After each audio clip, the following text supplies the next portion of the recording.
ഭീകര സാന്നിധ്യം ഉപഗ്രഹ ചിത്രങ്ങളിലൂടെ തിരിച്ചറിഞ്ഞതിന് പിന്നാലെ പിർപഞ്ചാൽ മേഖലയിൽ സുരക്ഷാ സേനയുടെ തെരച്ചിൽ. രാഷ്ട്രീയ റൈഫിളിന്റെ സ്പെഷ്യൽ ഓപ്പറേഷൻ വിഭാഗമാണ് തെരച്ചിൽ നടത്തുന്നത്. ഇതിനിടെ പഹൽഗാം ഭീകരാക്രമണവുമായി ബന്ധപ്പെട്ട് NIA അന്വേഷണം തുടരുകയാണ്. പഹൽഗാമിൽ ഭീകരാക്രമണം നടന്ന പ്രദേശങ്ങളിൽ NIA മേധാവി അല്പസമയത്തിനകം സന്ദർശനം നടത്തും. അന്വേഷണത്തിന്റെ ഭാഗമായിട്ടാണ് സന്ദർശനം. നിലവിൽ 50 പേരെ NIA കസ്റ്റഡിയിലെടുത്തിട്ടുണ്ട്. 3 മാസത്തിനിടയിൽ ഇവർ നടത്തിയ പണമിടപാട് വിവരങ്ങൾ NIA ശേഖരിച്ചു വരികയാണ്. പഹൽഗാമിൽ നിന്നും സമഗ്ര വിവരങ്ങളുമായി നന്ദഗോപൻ ചേരുന്നുണ്ട്. നന്ദൻ, ഈ ഭീകരാക്രമണം നടന്നിട്ട് ഇന്ന് 9ാമത്തെ ദിവസമാണ്. ഇന്ന് NIA ഡയറക്ടർ ജനറൽ അവിടെ എത്തുകയാണ്. പഹൽഗാമിലെ ഈ ആക്രമണം നടന്ന സ്പോട്ട് നേരിട്ട് സന്ദർശിക്കുകയാണ് അദ്ദേഹം. ഒപ്പം അവിടെ നിന്നും നൽകാനുള്ള ഏറ്റവും പുതിയ വിവരങ്ങൾ കൂടി. ഏറ്റവും ഒടുവിലായി നീലിമ, ഇപ്പോൾ ഈ ഭീകര സാന്നിധ്യം പിർപഞ്ച് മലനിരകളിൽ കണ്ടെത്തിയിരിക്കുകയാണ്. ഞാനിപ്പോൾ നിൽക്കുന്നത് പിർപഞ്ച് മലനിരകളിലാണ്. എനിക്ക് പിന്നിൽ കാണുന്ന ഇതൊരു ചെറിയ മലയാണ്. ഇതിനപ്പുറത്തേക്ക് നമ്മളെ കടത്തിവിടില്ല. ഇതിനപ്പുറത്തേക്ക് തിരച്ചിൽ നടപടികൾ തുടരുകയാണ്.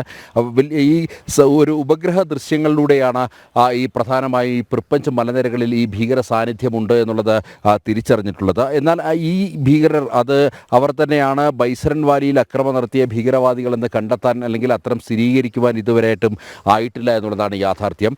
ഇപ്പോൾ നിലവിൽ ലഭ്യമായ വിവരങ്ങളനുസരിച്ച് ഈ സാറ്റലൈറ്റ് ചിത്രങ്ങളിലൂടെ ഈ ചില ഭീകരരെ ഇതിനോടകം തന്നെ കണ്ടെത്തി കഴിഞ്ഞു. ഇതിന്മേലുള്ള സെർച്ചിങ് നടപടികൾ ഈ മേഖലകളിലൊക്കെ തന്നെ സജീവമായി തന്നെ തുടരുകയാണ്. നിലവിൽ ഇപ്പോൾ ഇവിടേക്ക് RRന്റെ അതായത് രാഷ്ട്രീയ റൈഫിൾസിൻ്റെ പ്രത്യേക ഓപ്പറേഷണൽ ഗ്രൂപ്പ് ഈ മേഖലയിലേക്ക് എത്തിക്കഴിഞ്ഞു. അവിടെ സെർച്ചിങ് നടപടികൾ ഇതിനോടകം തന്നെ ഈ മേഖലകളിൽ ആരംഭിച്ചു കഴിഞ്ഞു. ഇതിനൊക്കെ അപ്പുറത്തേക്ക് ഈ കുൽഗാം മലനിരകളിലും ഈ ഭീകരർക്കായുള്ള തിരച്ചിൽ പല മേഖലകളിലും തുടരുകയാണ്. ഈ മേഖലകളിൽ അതായത് ഈ ബൈസരൻ വാലിയിൽ അക്രമം നടത്തിയ ശേഷം ഭീകരവാദികൾ രക്ഷപ്പെട്ടത് കാടിനുള്ളിലൂടെ ഈ അനന്തനാഗ് മലമേഖലകളിലേക്കും അതേപോലെ തന്നെ അവിടെ നിന്നും കുൽഗാം മലനിരകളിലേക്കുമാണ്. ഈ അനന്തനാഗ് മേഖലയിൽ വെച്ചിട്ട് ഒരു ഘട്ടത്തിൽ ഈ ഭീകരവാദികളും അതേപോലെ തന്നെ സൈന്യവും തമ്മിൽ ഏതാണ്ട് ഒരു ഏറ്റുമുട്ടലിൻ്റെ വക്കിലേക്ക് എത്തിയിരുന്നു. എന്നാൽ ഡൽഹിയിൽ നിന്നുമുള്ള നിർദ്ദേശമനുസരിച്ച് ഈ ഭീകരവാദികളെ അവരെ ജീവനോടുകൂടി പിടികൂടണമെന്നുള്ളതാണ്. അതുകൊണ്ട് തന്നെയാണ് അവരെ വധിക്കാതെ അന്ന് വിട്ടത് എന്നുള്ളതാണ് പ്രധാനമായും ചൂണ്ടിക്കാണിക്കപ്പെടുന്നത്.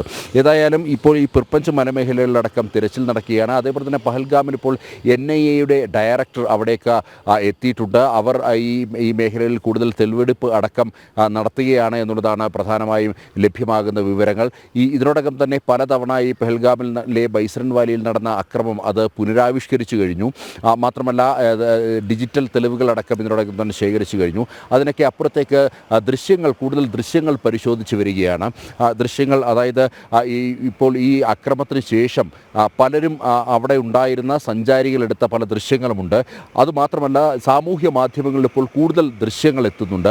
ആ ദൃശ്യങ്ങൾ യഥാർത്ഥത്തിൽ അവിടെ ഉണ്ടായിരുന്ന ദൃശ്യങ്ങളാണോ അല്ലെങ്കിൽ അന്വേഷണ സംഘത്തെ വഴിതിരിച്ചുവിടുവാൻ വേണ്ടി വ്യാജ ദൃശ്യങ്ങൾ ചിത്രീകരിച്ചതാണോ തുടങ്ങിയ കാര്യങ്ങളൊക്കെ തന്നെ അന്വേഷിക്കേണ്ടിയിരിക്കുന്നു. ഇതെല്ലാം ഡിജിറ്റൽ പരിശോധനകളിൽ മാത്രമേ അത് കൃത്യമായി ബോധ്യപ്പെടുത്താൻ കഴിയൂ. അതുകൊണ്ട് തന്നെ അത്തരം പരിശോധനകളും ഒരു കോണിൽ കൂടെ നടക്കുന്നു.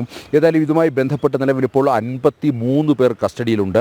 അവരെ ചോദ്യം ചെയ്തു വരികയാണ്. അതിൽ ജമ്മു കാശ്മീർ പോലീസിലെ 4 ഉദ്യോഗസ്ഥരുമുണ്ട് എന്നുള്ളതാണ് മനസ്സിലാക്കാൻ കഴിയുന്നത്. ഈ 4 ഉദ്യോഗസ്ഥർക്ക് അവിടെ ആ ദിവസം ഡ്യൂട്ടി അസൈൻ ചെയ്തിരുന്നതായിരുന്നു. എന്നാൽ അവർ അവിടെ ഉണ്ടായിരുന്നില്ല. അവർ ഒഴിഞ്ഞു മാറിയത് അവർ അവിടെ ആ സ്ഥലത്തുണ്ടായിരുന്നില്ല. അവർ ഈ തീവ്രവാദ അക്രമം മുന്നിൽ കണ്ട് അവർ ഒഴിഞ്ഞു മാറിയതാണോ, ഈ തീവ്രവാദികളെ സഹായിക്കുവാൻ വേണ്ടി അവിടെ നിന്ന് മാറി നിന്നതാണോ തുടങ്ങിയ കാര്യങ്ങളൊക്കെ തന്നെ അത് കൃത്യമായി പരിശോധിക്കേണ്ടിയിരിക്കുന്നു. ഏതായാലും ഇപ്പോൾ ഏതാണ്ട് നിരവധി പേരെ നർക്കോ അനാലിസിസിനും വിധേയമാക്കുന്നു എന്നുള്ള വിവരങ്ങളാണ് ലഭ്യമാകുന്നത്. സജീവമായി തന്നെ അന്വേഷണം പുരോഗമിക്കുമ്പോൾ അതിർത്തി മേഖലയിൽ അതായത് നിയന്ത്രണ രേഖയിൽ വെടിനിർത്തൽ കരാറുകൾ ലംഘിച്ചുകൊണ്ട് പാകിസ്ഥാൻ നിരന്തരം ഭാരതത്തിൻ്റെ BSF പോസ്റ്റിന് നേരെ വെടിയുതിർക്കുന്ന സാഹചര്യമാണ് നിലനിൽക്കുന്നത്.